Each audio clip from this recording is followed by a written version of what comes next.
कौन कहता है कि आसमान में छेद नहीं हो सकता। एक पत्थर तबीयत से तो उछालो यारो। प्रधानमंत्री Narendra Modi, what a talent. Hello friends.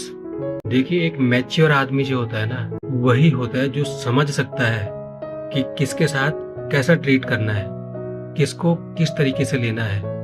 अगर एक घर टूट रहा हो और मोहल्ले वाले आपको सपोर्ट कर रहे हो ना, तो घर का जो मुखिया होता है ना, उसके ऊपर बात होती है। उसका टैलेंट होता है कि वो घर टूटने से बचाए या मोहल्ले वालों को भी उसमें भागीदार होने दे। तो नरेंद्र मोदी जी, आपने जो भी किया ना इस जेन जी वाले प्रोटेस्ट में, वो काबिले तारीफ है। इसे बोलते हैं कुशल राजनीतिज्ञ, कि सांप भी मर जाए और लाठी भी ना टूटे। ऐसा नहीं है कि मैं आपकी नीतियों का बहुत कोर पक्षधर हूँ, लेकिन घर में अगर कितने भी झगड़ा हो, मोहल्ले वाला अगर बीच में आ जाए ना, सब बर्बाद होने की कगार हो जाती है और बदनामी अलग।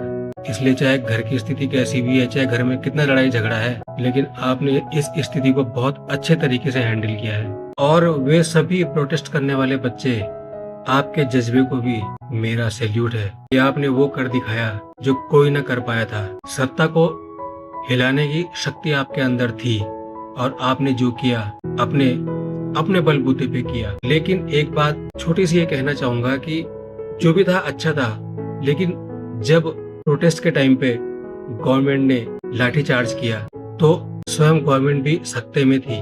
वो अफसोस कर रही थी कि यार ये गलत कर दिया, बच्चों के ऊपर ये तो गलत कर दिया, तो वह हाशिए पर आ गई थी। लेकिन उसके बाद जो आपने देखिए, देश के प्रधानमंत्री एक गरिमामय पोस्ट होती है, और आपने जिस तरीके से कहा, मतलब विरोध करना कोई दिक्कत नहीं है, किसी भी तरीके से आप विरोध कर सकते हैं, बिल्कुल लोकतंत्र में जायज है। लेकिन जो पर्सनल होने के बाद जो एक व्यक्ति दूसरे व्यक्ति को भी बहुत अगर कुछ कह दे इस तरीके से, तो बहुत बड़ा झगड़ा विवाद हो जाता है। और जब पता लगता है कि मेरे घर वालों को ये बात पता चली कि मेरे बेटे ने ऐसे शब्द निकाले मुंह से, तो हमें कितना डर लगता है कि हमारे माँ बाप को पता लग जाएगा। लेकिन सच में क्या आपको ऐसा नहीं लग रहा था कि अगर हमारे घर में बात जाएंगे तो उनको कैसा फील होगा? क्या यहाँ पे मैं ये समझ सकता हूँ कि माता पिता का अभी हमें फिलहाल कोई डर नहीं रहा, क्योंकि ये तो खुलेआम वीडियो में हो रहा है, खुलेआम आप वीडियो के सामने बोल रहे हैं। ये तरीका जो था ना, ये बहुत गलत था, ये बहुत गलत था।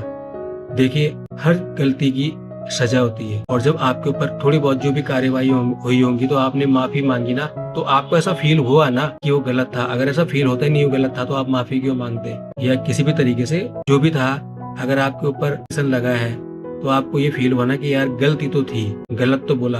विरोध तो हो रहा था, विरोध तो हर कोई कर रहा है, यहाँ तक कि प्रधानमंत्री को भी बोला जा सकता है अगर कहीं पर कोई गलती है।